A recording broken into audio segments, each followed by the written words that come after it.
Mga idol, maglalagay kami o magkakabit kami ng wings dito sa loob ng sasakyan, mga idol.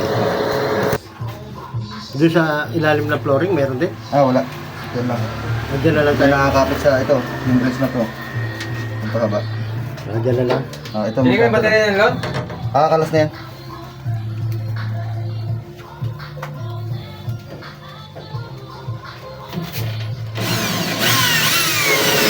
Maglalagay muna kami ng mga bracket, mga idol. Dapat nakagano, no? Mga angular po yan. Mataas yung pison. Papatong pa to eh. Ha? Mataas na yan, papatong pa to. Diyan po ipapatong yung wings, mga idol. Dito lang ang piso eh. Kalas pantay lang ito eh. Mataas. Ang purpose po nitong wings na ito po yung hihila ng pison habang umaakyat. Kung matatandaan po ninyo, yung pison ay hindi nakaakyat ng sarili niya lang. So ito po yung tutulong para hilahin siya habang umaakyat, mga idol. Dapat nandito yung banda, oh. Dito banda yung... Itong ano. Michael ba, George? Ano? Alvin, kanang mula.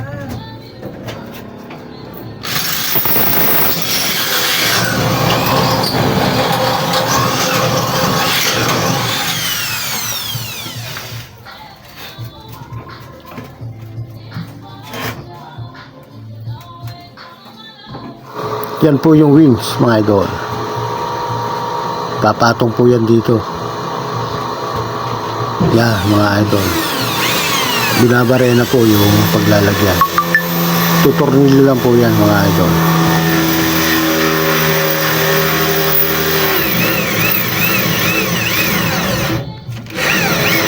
Kaya po kami nagpapakabit ng wings dahil yung lifter ay medyo mahirap gamitin, mga idol.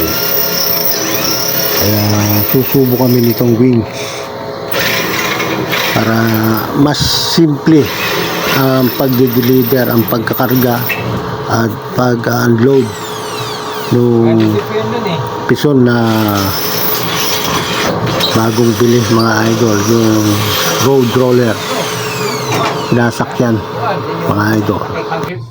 Mismo? O yung ginagano natin na angat. Baba yan. Kaya nga. Hanggang dip ko yun eh. Angat pa natin. Ha? Angat pa natin. Oo, hanggang dip ko yun. Yung binubukan na ano. Hanggang dito ko yun eh. Mataas yun. Oo, dapat dito. So mababa raw itong bracket ng wings na ginawa. Kaya i-adjust po namin, mga idol.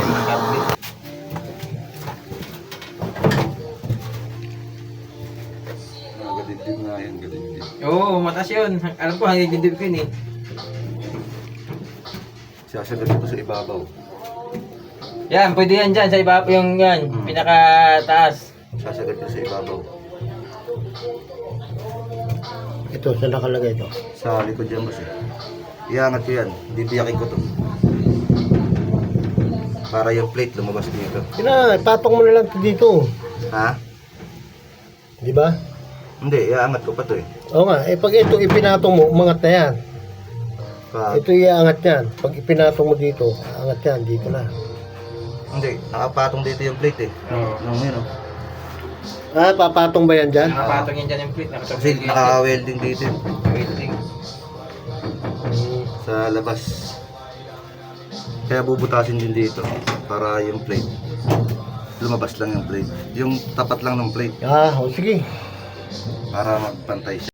Yan po yung wings, mga idol, na ikakabit.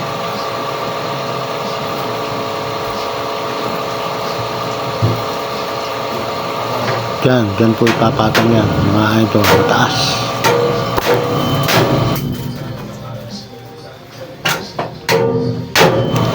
Babaklasin po yung unang ikinabit. Madali lang naman po yan kasi naka-spot lang. Pa-spot pa lang po yan. Kaya madaling tanggalin mga idol.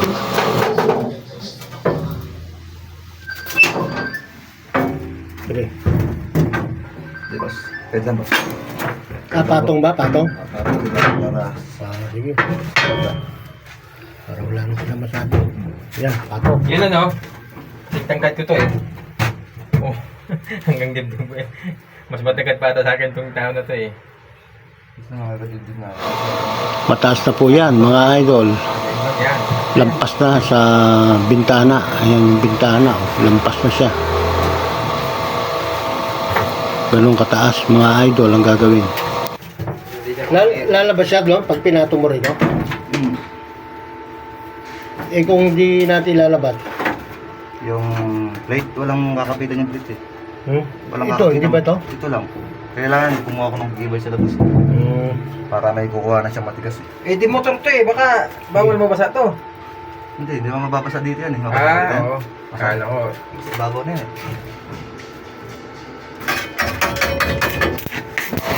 Okay. Ispat ulit. Ispat muna mga idol. O forma lang. Para makita natin kung ano ang itsura.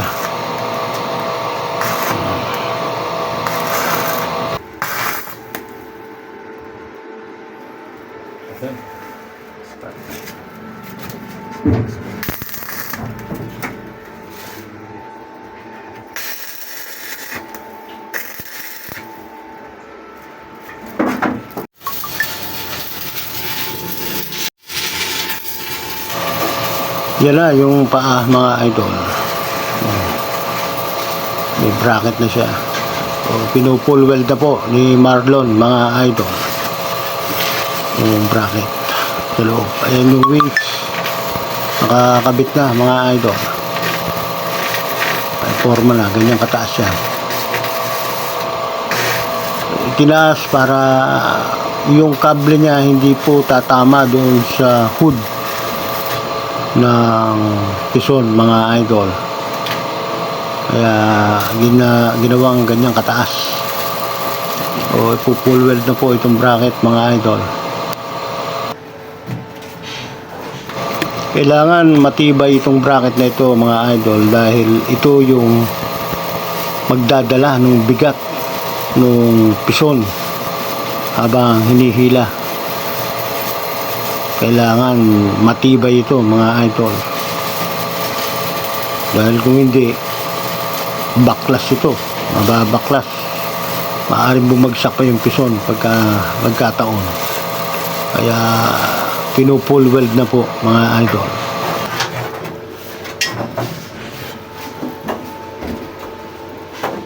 Bibili pa tayong tornilyo? Hindi na boss, okay na. Mainit mo, baka mainit.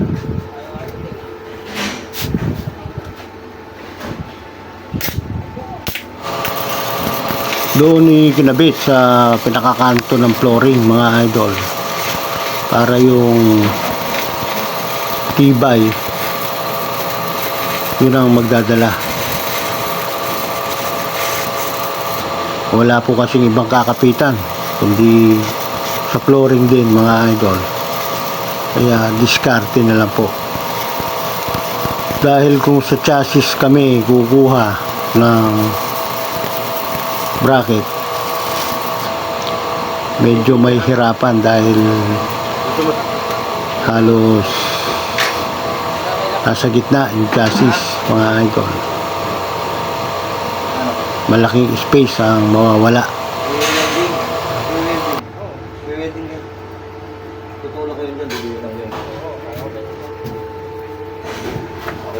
May kakabit ba? Oo, may kakabit nila.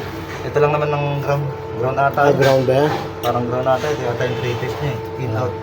In out to eh. Isang positive lang ata o isang negative. Tapos Ito. in out na yun. Ito dito dapat talaga ito kasi pag nilagay ko sa likod. Hindi na lang kakabit ito. Ano kaya ito? Saan yan?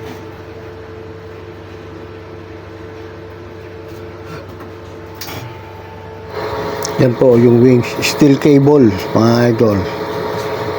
100 feet ang haba. Ang lakas naman po niya is 12,000 pounds ang kaya niyang hilahin o dalhin. Kaya niya po yung pison dahil 1 tonner lang po yun. Ito 12,000 pounds. So kaya po niya kung pagbabasihan natin yung specification. Ayan po yung hood. Yung cab open po siya. Kaya tinungtungan na po ni Marlon yung makina. At maglalagay po ng bracket dito sa labas Ito, angular. para Nakatornilyo yan. siya naman ang lalaban dun sa pwersa sa loob, mga idol.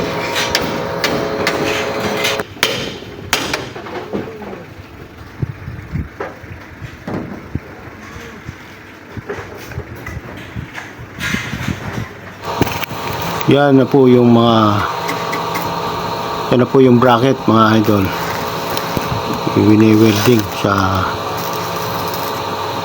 body.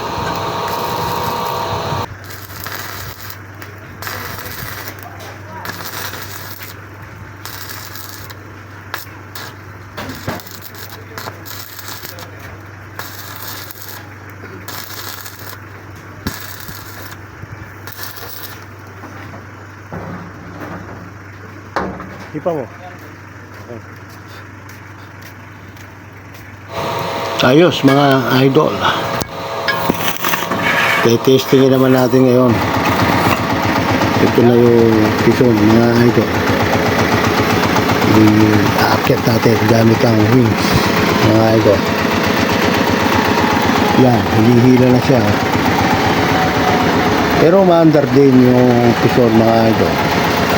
Yung wings patulong lang habang maakyat siya. O yan mga idol. Huli mo yung cambio mamaya. Ayun. Ayos mga idol. Neutral. Pansamantala mga idol, hanggang dito na lang po muna ito ang ating video. Tignan natin. Maraming salamat po sa inyong panonood mga idol.